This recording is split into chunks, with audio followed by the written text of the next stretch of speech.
आप सभी लोगों का डीएलएड फर्स्ट सेमेस्टर की मैथ क्लास में स्वागत है। देखिए, इसमें हम लोग पवन सीरीज को पढ़ने वाले हैं और ये पवन सीरीज की 21वीं क्लास है और राजन सीरीज भी कंप्लीट हो चुकी है। जिन लोगों ने नहीं देखी वो लोग यूट्यूब पर प्लेलिस्ट में जाकर देख सकते हैं। तो ज़्यादा टाइम ना वेस्ट करते हुए देखते हैं आज की क्लास का जो फर्स्ट क्वेश्चन दिया गया वो क्या दिया गया। देखिए, फर्स्ट क्वेश्चन क्या कह रहा है कि 3/4 का योज्य प्रतिलोम का गुणात्मक प्रतिलोम होगा। तो देखिए, सबसे पहले आप लोग योज्य प्रतिलोम का ध्यान रखना है, ठीक है। योज्य प्रतिलोम, देखो योज्य प्रतिलोम क्या होता है, जैसे कहीं पे a/b लिखा है तो इसका हो जाता है माइनस का a/b। ध्यान रखना है, योज्य प्रतिलोम के लिए क्या लग जाता है, माइनस चिन्ह लग जाता है। उसके बाद हम लोग देखते हैं गुणात्मक प्रतिलोम, ठीक है। गुणात्मक प्रतिलोम, ठीक है। गुणात्मक प्रतिलोम का मतलब क्या हो जाता है आपका, जैसे कहीं पर a/b लिखा है तो इसका हो जाता है b/a, समझा ना, पलट दीजिएगा तो ये बन जाता है गुणात्मक प्रतिलोम। योज्य प्रतिलोम में क्या होता है कि संख्या सेम रहती है लेकिन माइनस चिन्ह लग जाता है, और गुणात्मक प्रतिलोम क्या होता है, संख्या पलट जाती है, समझा ना। तो यहाँ पे क्या पूछा है, 3/4 का योज्य प्रतिलोम का गुणात्मक प्रतिलोम पूछा गया। तो योज्य पूछा, जैसे 3/4 का योज्य पूछा है तो माइनस लग जाएगा। ध्यान रखना, माइनस क्या लग जाएगा, माइनस योज्य का मतलब क्या लग जाएगा, माइनस, और गुणात्मक मतलब क्या हो जाएगा, ये संख्या पलट जाएगी तो ये हो जाएगा माइनस का 4/3। आपका ऑप्शन नंबर बी आंसर हो जाएगा। देखिए, नेक्स्ट क्वेश्चन क्या कह रहा है, किसी संख्या के 60% में 32 जोड़ने पर जो संख्या प्राप्त होती है वह संख्या होगी, ठीक है। तो हम देखो, सबसे पहले आपका फर्स्ट ऑप्शन देख रहे हैं 80, तो 80 का 60% ज्ञात करो तो यहाँ पे कितना हो जाए, 60/100 प्लस 32 कर दो, ठीक है। 32 कर दो तो यहाँ पे देखो 0 से 0 कटेगा, 8 से 48 प्लस 32 करेंगे तो कितना प्राप्त होगा, 80 ही प्राप्त हो जाएगा, ठीक है। तो ये आंसर हो जाएगा आपका ऑप्शन नंबर ए। देखिए, नेक्स्ट क्वेश्चन क्या कह रहा है कि 455 में पहले 5 तथा दूसरे 5 के स्थानीय मान के अंतर एवं योगफल का गुणनफल ज्ञात कीजिए। हमसे ये कह रहा है, जैसे आपका 455 कह रहा है तो देखो पहले तो स्थानीय मान निकालो तो इसका कितना रहेगा 5। अब इसका स्थानीय मान निकालेंगे कितना हो जाएगा, देखो इसके बाद में एक अंक है ना तो एक जीरो बढ़ जाएगा, समझे ना। तो एक तो स्थानीय मान कितना हो जाएगा 5, दूसरे का कितना हो जाएगा 50 हो जाएगा। तो हमसे क्या कह रहा है, स्थानीय मानों के अंतर, ठीक है। तो स्थानीय मान का अंतर निकालो, दोनों का अंतर कितना आएगा, 45 आ जाएगा। उसके बाद कह रहा है कि योगफल, तो दोनों का योगफल करो कितना हो जाएगा, 55 हो जाएगा।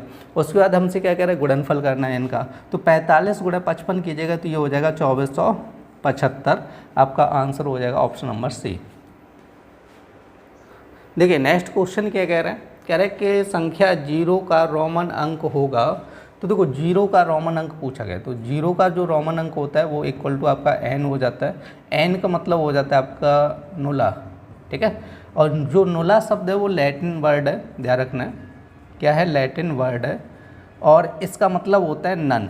नुला का मतलब क्या हो जाता है, नन। नन का मतलब कोई भी संख्या नहीं। तो ये चीज़ रखने का, अगर 0 की बात आ जाए कि 0 का रोमन अंक क्या होता है, n हो जाता है, ठीक है। क्या हो जाएगा, n हो जाएगा। आपका ऑप्शन में दिया नहीं गया तो ये आप लगा देना डी ऑप्शन, इनमें से कोई नहीं।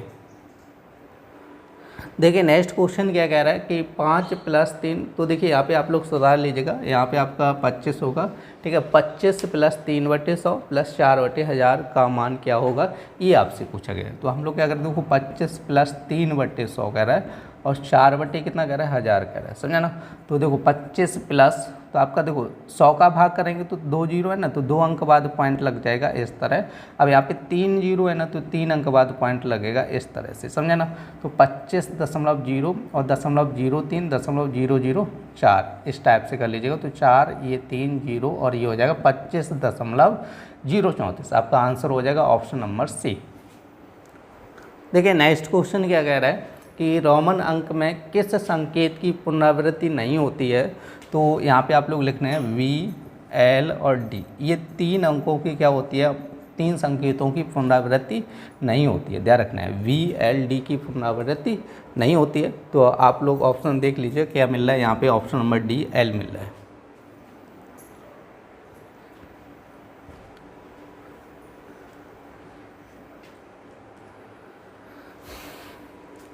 देखिए, नेक्स्ट क्वेश्चन क्या कह रहा है, कह रहा है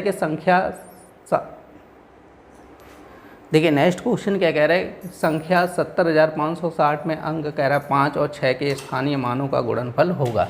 तो देखो संख्या दी गई आपकी 70,560, तो इसमें कह रहा है आपका 5 का और 6 का स्थानीय मान। देखो 5 का स्थानीय मान निकालेंगे तो कितना हो जाएगा 500 हो जाएगा, और 6 का स्थानीय मान निकालेंगे कितना हो जाएगा 60 हो जाएगा। सही, अब इनका गुणनफल करना है।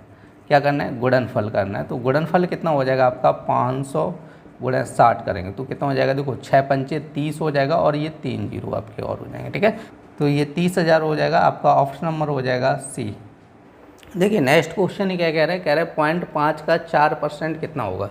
तो देखो 0.5 का 4% निकालना है तो 4/100 कर लो। ठीक है, तो अब 5 गुणा 4 कर लो, कितना हो जाएगा 5 को 20, और एक अंक बाद 0.100 हो जाएगा, तो ये हो जाएगा 2/100। समझे, 2/100।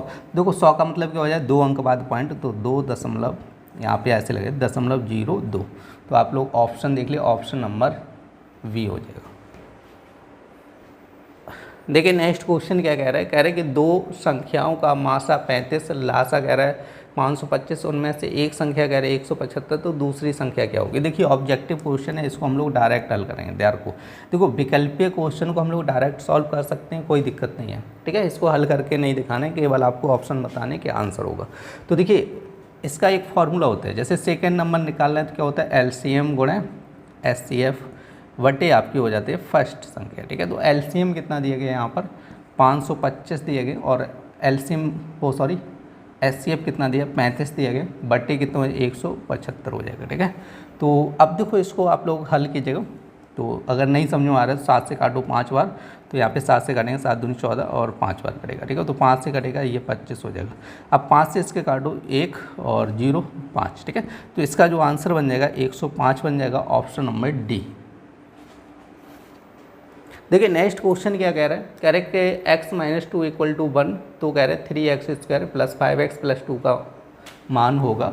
तो हमसे कह रहा है x - 2 = कितना कह रहा है 1 कह रहा है। समझे, दो उधर जाएगा तो कितना हो जाएगा x बराबर, तो x बराबर क्या हो जाए 1 + 2 हो जाए। देखो माइनस का 2 इधर आ जाएगा, कैसे हो जाए प्लस का, तो x बराबर कितना हो जाए 3। तो हमसे पूछा है 3x² + 5x + 2, इसका मान पूछा गया। तो देखो 3x का मान कितना है 3 का स्क्वायर, 5 × 3 + 2, तो ये हो जाएगा देखो 3 और 3 का वर्ग कितना है 9, और 5 × 15 + 2, तो ये हो जाए 9 × 27, तो 15 2 कितना है 17, तो ये हो जाएगा आपका 7 7 14 44। ठीक है, तो इसका आंसर हो जाएगा ऑप्शन नंबर वी। देखिए नेक्स्ट क्वेश्चन क्या कह रहा है, कह रहे कि किस संख्या में 6 का स्थानीय मान सबसे अधिक है। तो देखो 6 का स्थानीय मान सबसे अधिक पूछा गया है। तो देखिए यदि इसके स्थानीय मान की बात करें तो 6/100 हो जाएगा, और इसका स्थानीय मान 6/1000 हो जाएगा। ठीक है, क्योंकि 1 2 तीसरे अंक पर आ रहा है, और इसका स्थानीय मान हो जाएगा 6/10 हो जाएगा, और इसका स्थानीय मान 6/100 हो जाएगा। तो आप लोग देख लो, हमसे कह रहे हैं कि सबसे अधिक, कह रहे हैं ना 6 का स्थानीय मान सबसे अधिक हो जाएगा, तो बट्टे में जो सबसे कम संख्या होगी वही तो सबसे अधिक होगी। तो बट्टे में सबसे कम संख्या किसकी है, इसी की ना, तो यही आपका क्या हो जाएगा सबसे अधिक हो जाएगा। देखिए नेक्स्ट क्वेश्चन क्या कह रहे हैं, कह रहे हैं कि 3/5 ± 2/5 का मान होगा। तो देखो 3/5 प्लस और ये -2/5 कह रहे हैं। देखो इसको हल करेंगे, 3/5 - 2/5 हर समान है तो सीधा 5 लिखना है, और 3 में से 2 गया तो 1/5, आपका ऑप्शन नंबर ए आंसर हो जाएगा। देखिए नेक्स्ट क्वेश्चन क्या कह रहा है कि 24 कह रहा है कि 80 का कितने प्रतिशत है। तो आप लोगों को बताया था जिसके साथ में का लगा होता है उसको बट्टे में रखना है। तो 24 कितना हो जाए 80 × 100। तो देखो 0 से 0 8 से काटो 24 3, और 3 × 10 करेंगे कितना हो जाए 30% हो जाएगा, ऑप्शन नंबर वी। देखिए नेक्स्ट क्वेश्चन क्या कह रहा है, कह रहा है कि 8a - 3b प्लस कह रहा है कि 3a + 3b, तो ये आपका हो जाएगा 8a - 3b + 3a + 3b। ठीक है, तो आपका देखो ये 3b कैंसिल हो जाए, प्लस माइनस 8 और 3 कितना हो जाए 11a, आप ऑप्शन नंबर सी आंसर हो जाएगा। देखिए नेक्स्ट क्वेश्चन क्या कह रहा है, कह रहे हैं कि 13 के अनुवर्ती प्राकृत संख्या क्या होगी। अनुवर्ती आप लोगों को बताया था, ध्यान रखना है कि अनुवर्ती का मतलब होता है अनु आ और ना से याद रखना है आने वाली। ठीक है, अनु का मतलब हो जाएगा आने वाली। जैसे 13 के बाद आने वाली संख्या कौन सी हो जाएगी आपकी 14 हो जाएगी, तो आपका ऑप्शन नंबर सी हो जाएगा। ये थी DLED फर्स्ट सेमेस्टर की मैथ क्लास। उम्मीद करते हैं आप लोगों को पसंद आई होगी। यदि पसंद आई तो कृपया लाइक करें और ज़्यादा से ज़्यादा शेयर करें, जिससे कि ज़्यादा से ज़्यादा लोग जुड़ सकें। फिर मिलते हैं ऐसी नेक्स्ट क्लास में, तब तक के लिए धन्यवाद।